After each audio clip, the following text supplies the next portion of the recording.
Olivia Winters sat alone by her small fire in the Montana woods. The orange flames danced and crackled, fighting against the cold night air. She had been hiking alone for 3 days now. She liked being away from the noise and rush of the city. Out here, with just the trees and stars for company, she felt at peace. She poked at the fire with a stick and looked up at the night sky. The stars were so bright here, away from city lights. She could see the Milky Way stretching across the darkness like spilled sugar. Suddenly, something strange caught her eye. Lights moved across the sky, too fast and too bright to be planes. Olivia stood up, her heart beating faster. The lights zigzagged in ways no human aircraft could move. One light grew bigger and brighter, heading right toward her part of the forest. "What in the world?" she whispered. The light fell from the sky like a meteor, but it moved as if it was trying to control its fall. It disappeared behind a distant ridge. Seconds later, Olivia felt the ground shake beneath her feet. A loud boom echoed through the mountains, scaring birds from their nests. The crash was followed by a strange humming sound that slowly died away. Olivia stood frozen. She should get her phone and call someone. But who? The park rangers? The police? The army? And what would she say? That she saw something fall from the sky that moved like it had a mind of its own? Instead of reaching for her phone, Olivia grabbed her backpack. She put her flashlight, first aid kit, water bottle, and knife inside. She wasn't sure why, but she felt pulled toward the crash site. Maybe someone needed help. Maybe this was something important that she needed to see. She covered her fire with dirt to make sure it wouldn't spread. Then she followed the direction where the light had fallen. The forest was dark and full of shadows, but Olivia knew these woods well. She had hiked here many times before. She moved carefully over fallen logs and around thick bushes. After an hour of walking, she started to see broken trees ahead. Whatever had fallen had cut a path through the forest like a giant knife. The smell of burned wood and strange chemicals filled the air. Olivia pulled her shirt over her nose and kept going. Then she saw it. In a fresh clearing made by the crash sat something that made her stop and stare. It was not a plane or a helicopter or anything she had ever seen before. It was a smooth, egg-shaped object about the size of a small bus. Its surface looked like metal, but somehow also like glass, reflecting the moonlight in strange ways. Parts of it glowed with soft blue light. One side was cracked open and thin smoke rose from the damage. "This can't be real," Olivia said to herself. She had never believed in aliens or spaceships, but what else could this be? As she stood there trying to make sense of what she was seeing, a section of the ship's side slid open without a sound. Olivia jumped back and hid behind a tree. Her heart pounded so hard she was sure whatever was inside could hear it. 2 figures stumbled out of the opening. Even in the dim light, Olivia could tell they were not human. They were tall and thin, with long limbs that moved with strange grace. Their skin caught the moonlight and seemed to shimmer with colors like oil on water. Their heads were slightly larger than human heads, with large eyes that reflected light like a cat's eyes. One of the creatures fell to the ground as soon as it exited the ship. The other made musical clicking and whistling sounds that somehow sounded like cries of distress. The standing creature knelt beside the fallen one, and Olivia saw purple liquid spreading on the ground beneath them. Blood? The injured one was bleeding. Without thinking about it, Olivia stepped out from behind the tree. The standing creature looked up instantly, those large eyes fixing on her. Olivia felt frozen in place. The creature made no move to attack. Instead, it made more of those musical sounds, softer now, almost like pleading. The injured creature on the ground wasn't moving much. Even from where she stood, Olivia could tell it was badly hurt. Years of wilderness first aid training kicked in. Hurt was hurt, human or not. Olivia pointed to herself, then made motions like helping to carry someone. Then she pointed back toward her camp. The standing creature tilted its head, reminding Olivia of a confused dog. She repeated the gestures more slowly. After a moment, the creature nodded. The motion was so human that Olivia almost laughed from surprise and relief. The creature understood her. Together, they lifted the injured one. It was lighter than Olivia expected. Maybe only 100 pounds despite being nearly 7 feet tall. Its skin felt warm and slightly rough, like fine sandpaper. Up close, Olivia could see that the shimmering colors in their skin formed patterns like stars and constellations. The walk back to camp was slow and difficult. The creature helped carry its companion but kept making worried sounds. The injured one made no sound at all. Olivia worried it might die before they reached her camp. When they finally arrived at her campsite, Olivia quickly rebuilt her fire. The standing creature watched with great interest as she struck matches and the flames grew. When the fire was strong again, Olivia helped lay the injured creature on her sleeping bag. In the firelight, she could see the injury better. A deep cut ran across the creature's chest, leaking thick purple fluid. Olivia opened her first aid kit, though she had no idea if human medicine would help an alien. She cleaned the wound as best she could with antiseptic wipes. The conscious creature watched everything she did with those large, reflective eyes. When Olivia placed a bandage over the wound, she noticed something strange. The edges of the cut seemed to be closing already, faster than any human wound would heal, and it happened faster whenever the firelight touched it directly. The standing creature noticed her surprise. It made a gesture toward the fire, then to the wound. Then it moved the injured one closer to the flames. Olivia understood. The heat or light was helping it heal. "You need the fire," she said, knowing they couldn't understand her words. "I'll keep it going all night." The creature made a sound that might have been thanks. It sat beside its injured companion, one hand on the other's arm. Olivia added more wood to the fire, making it burn brighter. As the night deepened around them, Olivia realized her life had just changed forever. Here she was, sharing her campfire with beings from another world. She wasn't afraid anymore. Instead, she felt a strange connection to these creatures who had literally fallen into her life. Whatever happened next, she knew she couldn't abandon them. The fire crackled between them, bridging worlds that had never touched before. The sun had just begun to rise when Lyra suddenly sat up straight, her large opal eyes wide with fear. She spoke urgently to Vela, who immediately began gathering their few belongings. "What's wrong?" Olivia asked, already packing her backpack. Lyra pointed to the translator device. "Hunters come, feel them. Close now." "How do you know?" Olivia asked, but there was no time for a full explanation. "Can sense. Like you sensed storm coming," Lyra said through the translator. "Minutes only." Olivia didn't waste time asking more questions. She stomped out the remaining embers of their fire and covered the ashes with dirt. She quickly erased any obvious signs of their camp. "This way," she said, pointing to a narrow game trail that led deeper into the mountains. "Stay quiet and stay close." They had barely gone 100 yards when a sound like thunder rolled across the sky. Olivia looked up to see a dark shape moving through the clouds, much larger than the sisters' crashed ship. Even from this distance, it looked menacing. "Hunter ship," Vela whispered through the translator. Her voice shook with fear.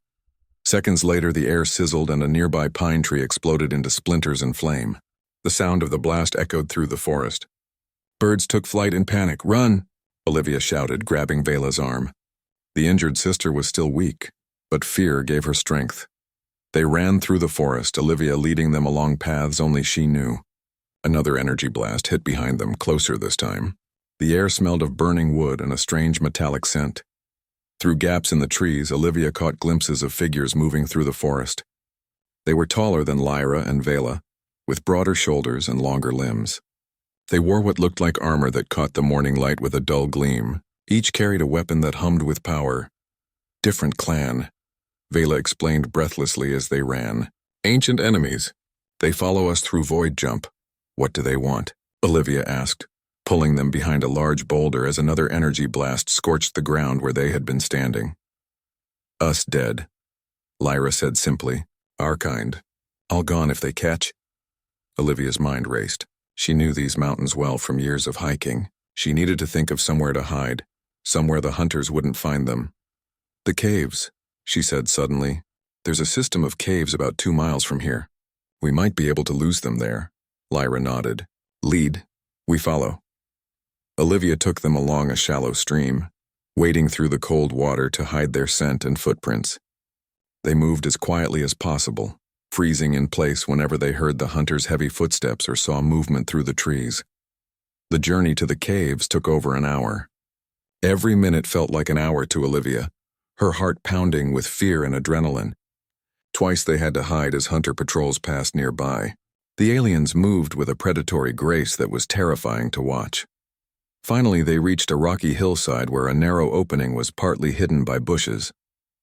"In here," Olivia whispered, pushing aside the branches. The cave entrance was small, forcing them to crawl on hands and knees. Inside, the passage widened enough to stand, but it was pitch black. "I can't see," Olivia said, fumbling for her flashlight. Before she could find it, a soft blue glow filled the cave. Lyra's skin was glowing, the constellation patterns on her arms and face shining with their own light. It was just enough to see by bioluminescence, Lyra explained, seeing Olivia's surprised face. Natural for us. Useful now. By Lyra's blue light, they made their way deeper into the cave system. The air grew cooler and damper. Water dripped from the ceiling and the walls sparkled with minerals. After several turns and branches in the tunnel, they reached a larger chamber. A small underground stream ran along one side. The chamber had several other tunnels leading from it. We should be safe here for a while, Olivia said, setting down her backpack. These caves are extensive. Even if they find the entrance, they'll have trouble finding us in here. Lyra's light dimmed slightly as she relaxed. Vela sat on a flat rock, clearly exhausted from their flight. Olivia offered them water from her bottle, which they gratefully accepted. "Why are these hunters after you?" Olivia asked once they had rested a bit. The sisters exchanged looks. Then Vela spoke, the translator converting her musical language into flat English words. "Our people, the Astrali, split long ago. 2 beliefs, 2 paths." She paused as if searching for simple words. "One path, peace, exploration, learning. Our path. Other path, conquest, control, war." "Hunter path, like a civil war?" Olivia asked. Lyra nodded. "Civil war, yes. Many years. Many deaths. Our side losing. We stole ship," Vela added. "To escape. To find help. And you came to Earth? Why here?" Again the sisters shared a look that seemed to contain a silent conversation. "Not accident," Lyra finally said. "Earth called to us." "Called? How?" "Old stories tell of your world," Lyra explained. "Place where fire was first shared between different kinds." Olivia frowned in confusion. "I don't understand." "Your kind," Vela said, "humans. Long ago you shared fire with each other when many animals did not. Made you different, special. Stories say Earth is birthplace of fire sharing, most sacred act in all stars." Olivia thought about early humans sharing fire, teaching each other to create and maintain it. It was a crucial step in human development, but she had never thought of it as something spiritually significant. "So you came here because of a story about humans and fire?" "More than story," Lyra insisted. "Prophecy. Earth will help when Astrali need most help, when fire almost gone from stars." It sounded like a religious belief or a cultural myth to Olivia, but she couldn't deny that she had in fact shared her fire with them. And now here she was, hiding in a cave from alien hunters bound to these sisters by that simple act of kindness. "How did the hunters find you?" she asked, changing the subject. "Ship signal," Vela said. "And they have trackers. Can smell Astrali." "Smell you? Like animals?" "Different sense," Lyra explained.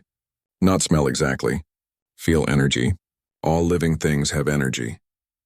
"Astrali energy different from human. Can they feel my energy too?" "Yes, but not track it. Too many humans on Earth, too much noise for their senses."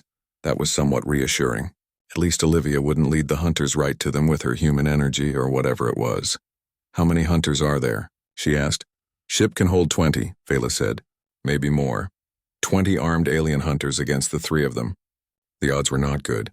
Olivia tried to think of a plan, but her mind kept returning to one central question. What happens if they catch you? Lyra's light dimmed further as if reflecting her mood. Death, but not quick. Information first. About others who escaped. About rebel bases. Torture, Olivia said quietly. Lyra didn't know the word, but she understood the concept. Yes, pain for information. Olivia felt sick. Whatever interstellar conflict these aliens were involved in, she wanted no part of it. And yet here she was, hiding in a cave with 2 refugees from another world being hunted by their enemies. "We sorry," Vela said suddenly. "Bring danger to you. Not meant to happen." Olivia looked at the alien sisters, their strange beauty highlighted by Lyra's fading bioluminescence. Despite their differences, she could read the genuine regret in their expressions. "It's not your fault," she said. "You didn't ask to crash here, and I chose to help you." "Fire bond cannot be broken," Lyra said solemnly. "Where you go, we follow. Where we go, you follow. This is way of fire, sisters." The idea still seemed strange to Olivia, but she was beginning to understand its importance to the Astrali. Sharing fire wasn't just about warmth or cooking food. It represented a deeper connection, a promise of mutual aid and protection. "Then we stick together," Olivia said firmly. and we figure this out together. As they sat in the blue-lit darkness of the cave, Olivia tried to come up with a plan. They couldn't hide forever. The hunters would eventually find them. They needed to either escape Earth entirely or somehow neutralize the threat. Neither option seemed very likely at the moment. But as she looked at her alien companions, Olivia felt a strange sense of determination growing inside her. They had called her sister. They had bound themselves to her through an ancient tradition of their people, and she would not abandon her newfound sisters, no matter what dangers lay ahead. The morning sun filtered through the pine trees as Olivia opened her eyes. For a moment, she thought she had dreamed the whole thing. Then she saw them. The two alien beings were still there, sitting by the fire she had kept burning all night. The injured one was now sitting up, looking stronger than before. Olivia had started calling the uninjured alien Lyra in her mind, after seeing the star-like patterns on her skin that reminded her of constellations. The injured one she called Vela for the same reason. She knew these weren't their real names, but she needed some way to think about them. "Good morning," Olivia said, not expecting them to understand. Lyra turned to look at her and made a musical sound that somehow felt like a greeting. Olivia checked her supplies. She had enough food for another 3 days if she was careful. She hadn't planned for feeding visitors, especially not alien visitors. She didn't even know what they ate. She took out a granola bar and offered pieces to them. Lyra took it, smelled it, then handed it back with a gesture that seemed like polite refusal. Bela's wound looked better today. The purple bleeding had stopped, and the cut was now a thin line. The fire healing really worked. Olivia added more wood to keep the flames going. "I need to try to help you more," Olivia said, pointing to Bela's wound. "But I don't know how." Lyra seemed to understand her meaning, if not her words. She reached into a pocket on her fitted suit and pulled out a small tube. From it, she squeezed a silvery gel onto Vela's wound. The gel seemed to sink into the skin, and Vela made a sound that might have been relief. Olivia watched, fascinated. "Your medicine is more advanced than ours, I guess." "That makes sense." For the next 2 days, they fell into a simple routine. Olivia kept the fire going and shared her food with the aliens, though they ate very little. She found they liked water and seemed to enjoy the taste of dried fruit, but nothing else appealed to them. Lyra sometimes disappeared into the forest and returned with strange plants that she and Vela ate. Olivia tried to communicate with them using drawings in the dirt. She drew herself, then the aliens, then a simple picture of Earth. Lyra seemed to understand. She took the stick and drew a different planet with 3 moons around it. Then she drew their ship, a line from their planet to Earth and a jagged line to show the crash. "You came from there to here and crashed," Olivia said, pointing to the drawings. Lyra nodded, the human gesture looking strange but clear on her alien face. On the 3rd night, Olivia was woken by soft sounds. She opened her eyes to see both aliens sitting up by the fire. Vela was fully awake now, and they were talking to each other in their musical language. More surprising was the small device Lyra held in her hands. It looked like it was made from parts of their ship mixed with pieces of Olivia's solar phone charger. Lyra saw that Olivia was awake and held up the device. She pushed a button and it lit up with a soft blue glow. Then she spoke in her language into the device. After a moment, the device made a flat robotic sound. "Hello, human friend." Olivia sat up fast. "Did that thing just translate what you said?" Lyra spoke again and the device translated. "Yes, made simple translator. Not perfect. Understand some words only. That's amazing," Olivia said, moving closer. "You built a translator in just 3 days?" The device struggled with her words, but Lyra seemed to get the meaning. "Technology from ship. Used your solar thing. Primitive but useful." Olivia wasn't sure if she should be impressed or offended at her primitive technology being useful. She decided on impressed. "Can you tell me your names? Your real names?" Lyra spoke into the device, but instead of words, it played a series of musical notes. "Cannot translate. In your sounds, call me Lyra is good. And her?" Olivia pointed to the other alien. "Sister. Call Vela is good, sisters." They were sisters. That explained the deep concern Lyra had shown for Vela. Some things, it seemed, were universal. "Why did you come to Earth?" Olivia asked. Lyra and Vela exchanged looks. Then Lyra spoke again. "Running escape." "Escape from what?" "Bad ones. Hunters. Find us soon."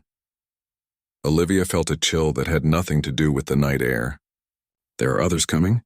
To hunt you?" Lyra nodded. You save sister. You share fire. In our world, this makes unbreakable bond. We now connected. Where you go, we follow. Wait, what? Just because I helped you? Fire is life, Lyra said through the translator. Sharing fire is sharing life. Most sacred act. Olivia wasn't sure how to respond to that. On Earth, sharing a campfire was just being a decent human being. But clearly for their species, it meant much more. I was just trying to help, she said. Help is bond, Lyra insisted. Now we bonded by fire. Sisters now. Vela spoke for the first time, her voice higher and softer than Lyra's. The translator struggled with her words but managed. Thank you. Fire sister. Olivia felt strange being called Fire Sister by an alien, but she couldn't deny she felt a connection to them. After all, how many humans could say they'd helped an alien? That they'd communicated with beings from another world? You're welcome, she said simply. But what do we do now? About these hunters you mentioned? Lyra's expression changed, her large eyes darkening. Must move. Not safe here. They track ship. Track it how? Energy signal. Still active. Can't you turn it off? Lyra shook her head. Core damage. Cannot stop signal. Olivia thought about this. So we need to get away from the ship. How far? Lyra made a motion with her hands showing distance. Many of your miles. And what about your injury? Olivia asked Vela. Can you travel? Vela stood up, moving carefully but steadily. Can move. Fire healing worked? Olivia looked at her small camp. She had come out here to get away from people, to find peace in the wilderness. Instead, she had found aliens, and now apparently alien hunters were on their way. She should be terrified. She should run to the nearest town and tell someone, but who would believe her? And what would happen to Lyra and Vela if she did? Would they be captured, experimented on? She couldn't let that happen.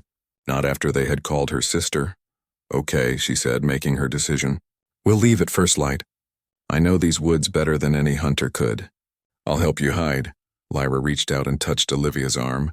Her fingers were cool and slightly rough. Fire sister helps. We remember always.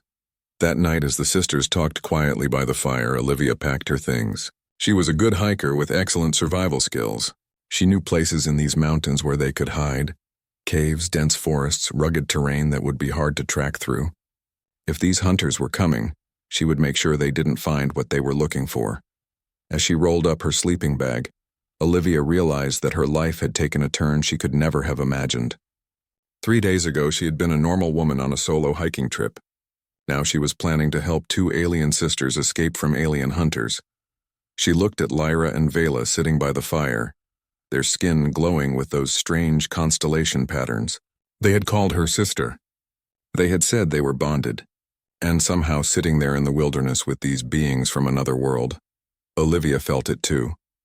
A connection that went beyond words or even species. She would help them, whatever it took. The fire crackled between them, sealing their strange new bond with its warm light. 3 days passed in the cool darkness of the cave. Olivia ventured out only twice, always careful to cover her tracks. She gathered berries, edible plants, and refilled her water bottles from a stream. The sisters ate very little, seeming to draw energy from the light Lyra could produce and from periods of deep meditation. During these days, they worked on improving the translator. Lyra had salvaged more parts from their crashed ship before they fled. With Olivia's help, they made the device work better, allowing for more complex conversations. We need to contact others, Vela explained on the 3rd day. Other Astrali who escaped. They may help. You mean there are more of your people out there? Olivia asked. Lyra nodded. Small groups, hidden on different worlds, scattered to survive. Can you reach them from here? Need communication device, Lyra said. Was working on it at crash site. Not finished, Olivia frowned. So we'd have to go back to your ship? With the hunters looking for us? Yes, Vela said simply. Dangerous but necessary. Just then, a shadow passed over the small opening high in the cave ceiling that let in a little sunlight. Olivia froze, and the sisters instantly dimmed their natural glow. They listened in tense silence. A low humming sound passed overhead. The hunter patrol ship. They're still searching, Olivia whispered once the sound had faded. Will not stop, Lyra said grimly. Hunter ship has supplies for many days. Many weeks? Olivia sat back against the cave wall, thinking hard. We can't stay here forever. We need a plan. Plan is contact others, Vela insisted. Need parts from ship. But that's suicide, Olivia argued. The hunters are probably guarding your crash site. Not all time, Lyra said. They search in patterns. Can see patterns. Can't find gap. Olivia wasn't convinced, but she had no better ideas. Even if we get the communication device working, how long would it take for help to arrive? The sisters exchanged looks. Time. Difficult to explain, Vela said. Space bends. Distance not simple. She's asking how many days, Lyra clarified. Ah, Vela nodded. If they near. 3 days. If far. Many weeks. That wasn't very encouraging. Olivia doubted they could avoid the hunters for weeks. But what choice did they have? Okay, she said finally. We'll try to reach your ship. But we need to be smart about it.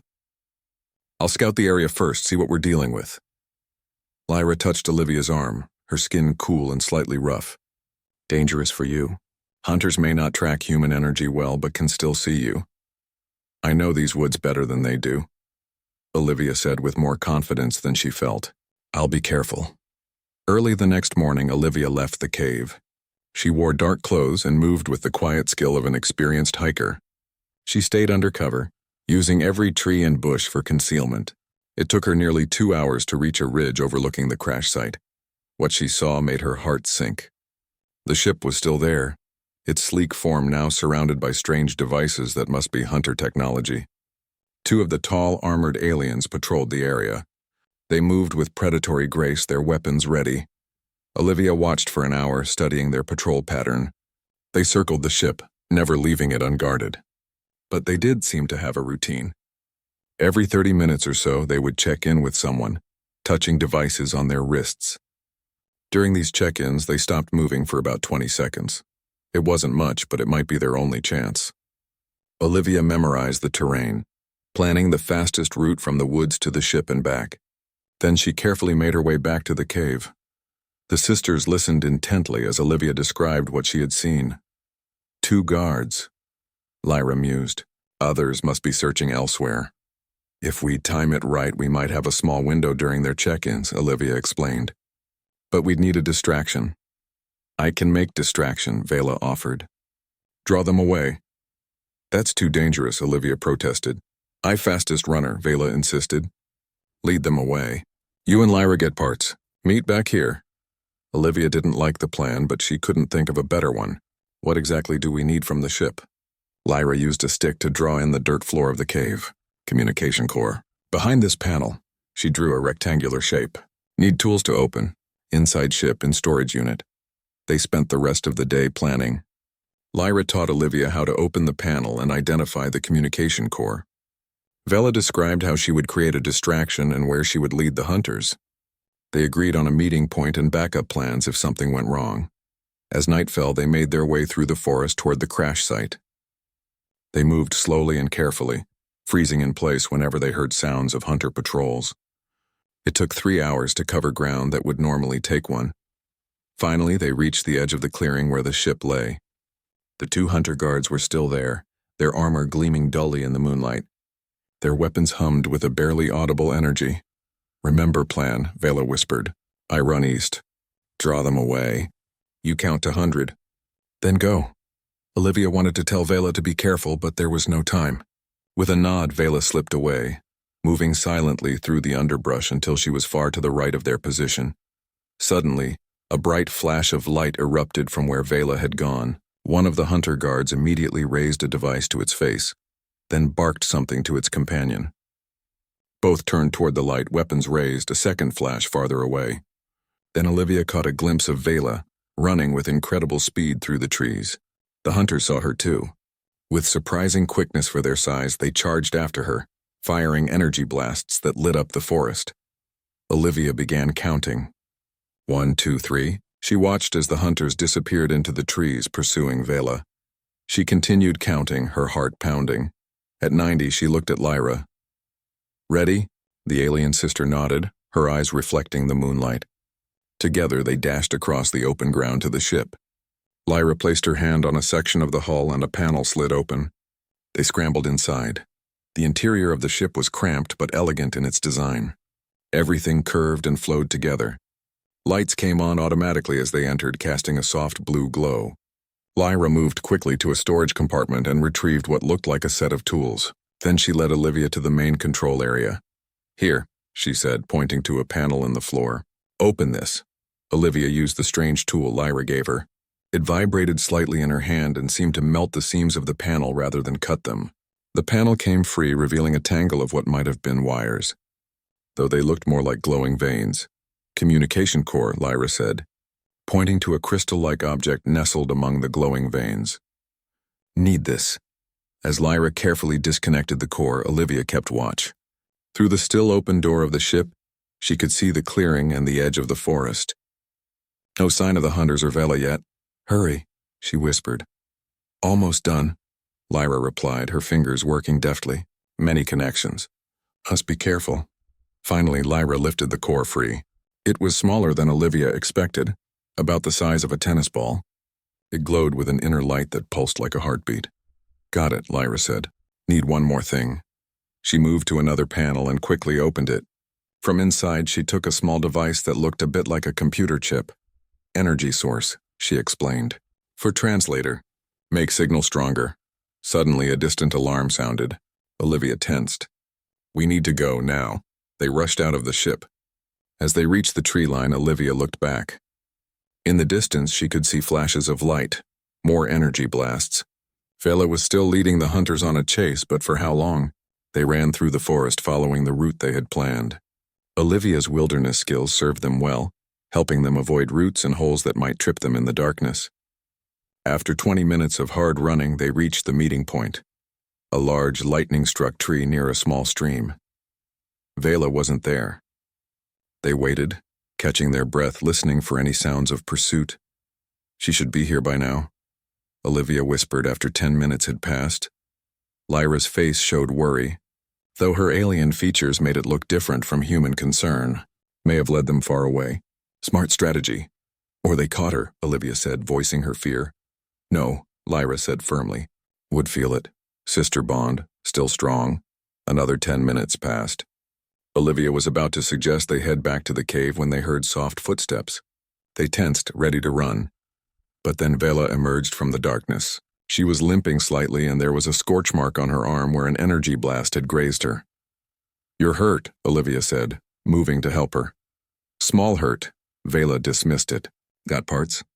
Lyra held up the core and the energy source. "Yes, need fire to heal you." "No fire here," Olivia said. "Too dangerous. We'll treat you back at the cave." They moved as quickly as Vela's injury would allow. It took them twice as long to return to the cave as it had to leave it. By the time they crawled through the narrow entrance, dawn was breaking. Inside, Lyra immediately created a small light with her bioluminescence. She examined Vela's injury. The energy blast had burned a patch of skin on her upper arm, the wound glowing with a faint purple light. "Need fire?" Lyra repeated. Olivia hesitated. A fire might attract attention if smoke escaped the cave. But Vela needed help, and she had seen how fire aided their healing. A week passed in the relative safety of the cave. The communication device glowed continuously, sending its signal to the stars. Lyra assured Olivia that it was designed to be undetectable by hunter technology, using frequencies and methods they wouldn't be looking for. They ventured out only when necessary, always careful to cover their tracks. Twice they spotted hunter patrols in the distance, moving methodically through the forest. The aliens seemed tireless in their search. "Why do they hate you so much?" Olivia asked one evening as they sat around their small fire. "What makes them so determined to find you?" Vela, now fully healed, answered through the improved translator. "We know things, important things, about old technology, about weapons that could end war." "You're scientists?" Olivia asked, surprised. "Not exactly," Lyra explained. "We are keepers. Our family line has guarded knowledge for many generations. Knowledge hunters want. And they'd torture you to get it," Olivia said, remembering their earlier conversation. Both sisters nodded solemnly. "But there's something else you're not telling me," Olivia pressed. She had noticed the way they sometimes exchanged glances, as if sharing secrets they couldn't voice. After a moment of silence, Lyra sighed, a surprisingly human sound. "Yes, there is more." She held up her hand, palm out. Slowly, the fire before them seemed to respond, flames reaching toward her hand without burning her. We can touch fire, control it. Ancient ability of our bloodline. Very rare now. Olivia watched in amazement as Lyra gently moved her hand and the flames followed, dancing in the air. That's incredible. Hunters fear this power, Vela added. Want to destroy all who have it? Or use us as weapons? That's why fire bond's so important, Lyra continued, releasing her control of the flames. Those who share fire become connected, begin to share abilities too. Even across species, Olivia stared at her. Are you saying I could learn to do that? Maybe, with time. Already beginning. What do you mean? You feel it, Lyra said. Dreams of stars, feelings not your own. Warmth inside, not from fire outside. Olivia had indeed been experiencing strange dreams, seeing stars and planets she didn't recognize. And sometimes she felt emotions that seemed to come from nowhere. Fear, hope, determination. She had attributed it to stress, but now, we're actually connected, mentally. Not thoughts, Vela clarified. Feelings. Strongest feelings. Bond grows stronger each day. Before Olivia could ask more questions, the communication device suddenly pulsed brighter. A series of musical tones emanated from it. A response. The sisters listened intently, their expressions changing from hope to concern. What is it? Olivia asked when the message ended. Others received our call, Lyra said. Small ship coming. 3 days. That's good news, right? Yes and no, Vela said. Ship small. Can take us, but... She hesitated, but what? Hunter mothership detected, Lyra finished. Coming to Earth, larger ship. Many more hunters. Will arrive in 4 days. Olivia felt a chill. A mothership? How many hunters are we talking about? Hundreds, Lyra said grimly. Too many to fight. Too many to hide from. Then we need to be gone before they arrive, Olivia said firmly. The sisters exchanged another of their meaningful looks. Rescue ship can take 3, Lyra said carefully. If you wish to come. The offer hung in the air between them. Leave Earth? Travel to the stars with these alien sisters she had known for only days? It seemed impossible, insane even. Yet Olivia felt drawn to the idea in a way she couldn't explain.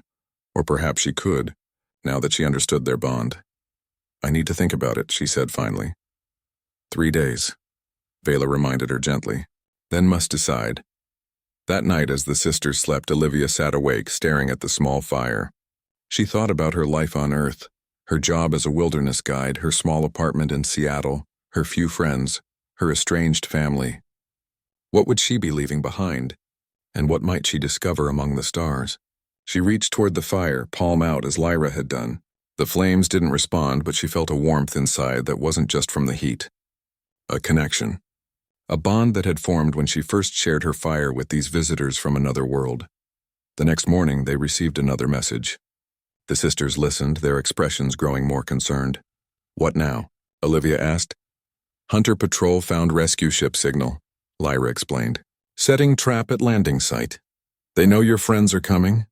Yes, waiting to capture them, Olivia frowned. Can we warn them? Tell them to land somewhere else? Already done, Vela said. New landing place, but more dangerous now. Hunters will search harder. Then we need a better plan, Olivia said. If they're searching for your rescue ship, maybe we can use that. Create a diversion. What kind of diversion? Lyra asked. Olivia thought for a moment. What if we made them think your original ship is trying to take off? Draw them away from the landing site? The sisters considered this. Could work, Lyra said slowly. Ship system still partly functional. Could create energy signature that looks like launch preparation, but would need to be at ship to activate, Vela pointed out. Very dangerous. Everything is dangerous at this point, Olivia said. But it might be our only chance. They spent the day planning. The rescue ship would land in a small clearing 5 miles from their current location. The sisters' crashed ship was 3 miles in the opposite direction. They would need to split up. Someone to go to the crashed ship and create the diversion and the others to meet the rescue ship. I should be the one to go to your ship, Olivia said. The hunters are better at tracking you than me. Too dangerous, Lyra protested. You don't know how to operate systems. Then teach me, Olivia insisted. Just what I need to know. After much discussion, they agreed. Lyra spent hours teaching Olivia how to activate specific ship systems to create the appearance of pre-launch procedures. It was complex, but Olivia was a quick learner, especially with the bond between them somehow aiding her understanding. The plan was set for the following night, when the rescue ship would arrive. They would leave the cave separately, Olivia heading for the crashed ship and the sisters making their way to the landing site. If all went well, the hunters would be drawn to the crashed ship, allowing the rescue ship to land safely. Olivia would then escape and meet them at the landing site, and if something goes wrong, Olivia asked, "Rescue ship waits only short time," Lyra said. "Must leave quickly." If you're not there, she didn't need to finish. If Olivia didn't make it in time, the ship would leave without her. She would be stranded on Earth with hunter patrols searching for her, and a mothership full of reinforcements arriving soon after. The day of the rescue arrived. As dusk fell, they prepared to leave their cave sanctuary. The sisters had few possessions, just the communication device and translator. Olivia had her backpack with basic supplies. Before they separated, Lyra took Olivia's hands in hers. "Fire, sister," she said solemnly. "Bond remains whatever happens. Across stars, across time." Vela touched Olivia's shoulder. "Thank you. For everything." Olivia felt a lump in her throat. "I'll see you at the landing site," she said firmly. "Both of you." They left the cave and went their separate ways. Olivia moved through the darkening forest toward the crashed ship, using every skill she had learned as a wilderness guide to move silently and avoid detection. It took her over an hour to reach the crash site. The ship sat as before, but now there were more hunter devices surrounding it. 2 guards patrolled the perimeter. Olivia watched them from the cover of the trees, timing their movements. She would have only seconds to get inside the ship once the guards moved to the far side of their patrol route. She took a deep breath, calming her nerves, and waited for the right moment. When it came, she dashed across the open ground to the ship. She placed her hand on the hull as Lyra had taught her, and to her relief, a panel slid open. She slipped inside just as one of the guards turned. The interior of the ship was dark, but she remembered the layout from her previous visit. She made her way to the control area and began the sequence Lyra had taught her. Panels lit up as systems came online. A soft humming filled the ship. Outside, she heard the guards reacting. Their heavy footsteps approached the ship. She worked faster, activating the final sequence. The humming grew louder and the lights brightened. On a display screen, she could see hunter signals being sent. They were calling for backup. Her work done, Olivia needed to escape. There was a secondary exit Lyra had told her about. A small hatch on the opposite side from the main entrance. She found it and prepared to open it, listening for the guards outside. She could hear them just outside the main entrance trying to open it. The ship's systems wouldn't let them in now that the launch sequence was activated, but it wouldn't hold them forever. Olivia opened the escape hatch and peered out. The coast was clear. She slipped out and immediately took cover behind a large piece of debris from the crash. From there, she could see more hunters arriving. Their attention focused on the ship. The diversion was working. Now she just needed to reach the landing site. She circled wide around the crash site, staying in the deepest shadows. Once she was clear, she began running through the forest toward the landing coordinates. It was 5 miles away over rough terrain, and she had less than an hour before the rescue ship would arrive.